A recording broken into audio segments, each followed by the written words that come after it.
Bu darsimizda sizlar Throws kalit so'zi, ya'ni throws bilan xatolarni boshqarish mavzusini ko'rib chiqamiz. Throws ham try catch kabi xatolar bilan ishlaydi, lekin try catch kabi xatolarni boshqara olmaydi. Throws faqat ogohlantiradi, ya'ni shu kabi bir xato ola olamiz. Misol uchun try catch to'g'ridan to'g'ri xatoni olib, ushlab, uni o'sha joyda hal qilishga harakat qilardi ekranga yozib. Throws unaqa emas. Throws xatoni ogohlantiradi va har doim metod boshida beriladi.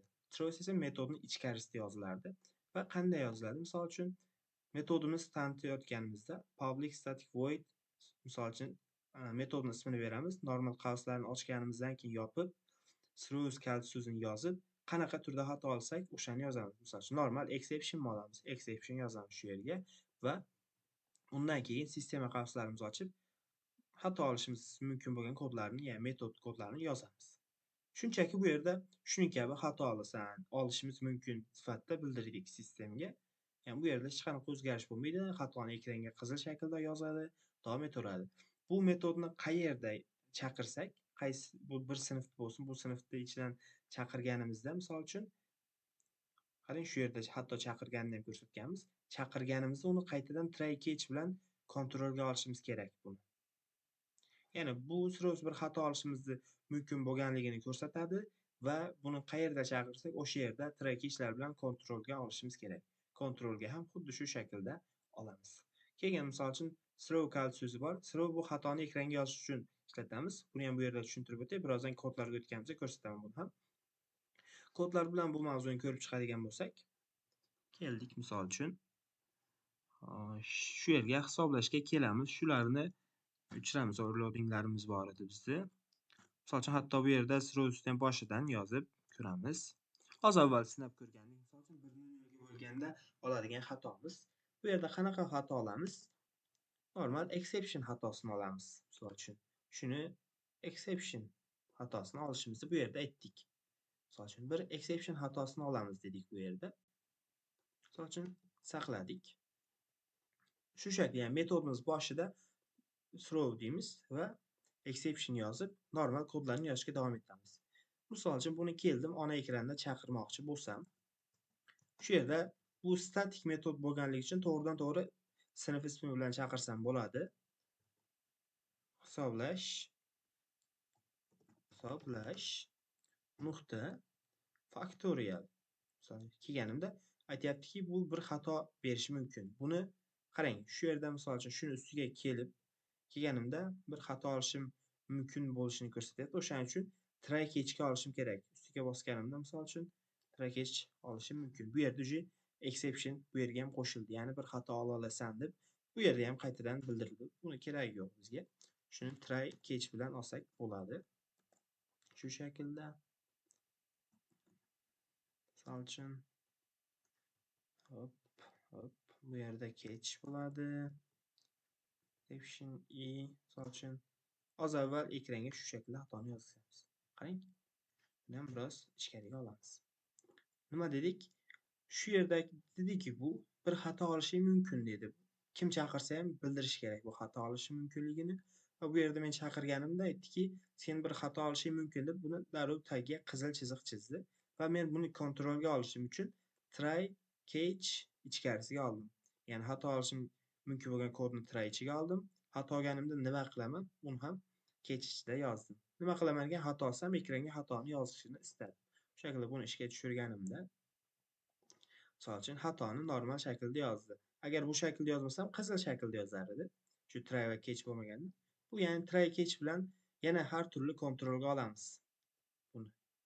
Bir metod boshida bergan bo'lsak, uni kim chaqirsa, try catch bilan kontrolga olishi shart. Az avval throw kalit so'zini ham ko'rdik. Bu kalit so'zimiz ekranga xato yozgizadi dedi. Misol uchun new exception a. Misol uchun bu shu kabi faqatgina a yozsak ham bo'ladi. Qilganimizda ekranga xatoni yozgizadi. Va dedi exception signature. Yine misol uchun bu yerda ham throws qo'shdi. Nega throws qo'shib qo'yapti? Misol uchun aytdim, try catch mavzusini tushuntirayotgandim. Dasturimiz, tizimimiz, ideyalarimiz xato olishimiz mumkin bo'lgan kodlarni tagiga qizil chizadi va shu kabi ogohlantirish qo'shishimizga o'zlari avtomatik qo'shadi deb az avval aytgandim. Exception degani bu har qanday bir xato olishimiz mumkin degani. Misol uchun xatoni ekranga yozdi normal shaklda. Misol uchun shuni shu shaklda yozsak, qarang. Shu yerdagini o'chirib, bu shaklda yozsak, yangi exception yangiladik. Obyektini bu yerda ochdik. Misol ekranga bu shaklda yozdi. Detal. Yani hech qanaqa o'zgarish yo'q. Shunchaki shuni ekranga yozish uchun yordam beradi. Biz buni qizil rangi qo'rqinchli bo'lgani uchun har doim normalda truesiz system out printer bilan yozganimiz yaxshi. Misol uchun get message qilganimizda xatoni mesajini oladi. Aslida xatoni olib, xato ustida ham ishlashimiz mumkin misol uchun. Shu ni ustiga kelib nuqta yozsak, qanday nimalar olishimiz mumkin? Misol uchun kaos sababini mesajlarini olsak bo'ladi kabi. Xatoni olib, xato ustida ham kodlar yoki turli amallar bajarishimiz mumkin. Bu kabi yani ekranga bu shaklda yozsak, normal barcha kod xatoni ekranga normal shaklda yozadi. Biz ishga tushmadi. Misol uchun xatoni to'g'ri yozdi. Hozir mesaj deganimda mesaj shu. Faqatgina o'shaning uchun faqat buni yozasiz. Bu azizlar, yani Cirrus bu shunchaki bildirib qo'yadi. Buning kabi bir xato olishing mumkin, exception olasan dedi. Va bu yerda ham try catch bilan kontrolga oldik o'shaning uchun. Aslida xatolar bilan eng ko'p ishlaydiganimiz try catch. Try catch xatolarni kontrol olishimizga yordam beradi. Cirrus xatolarni olishimiz mumkin bo'lgan kodlarni yo metodlarimizni bildirishga, ya'ni ogohlantirish uchun yordam beradi. Misol uchun, bir katta loyihalarda 2-3 ta dasturchi orqama-orqa ishlashi mumkin.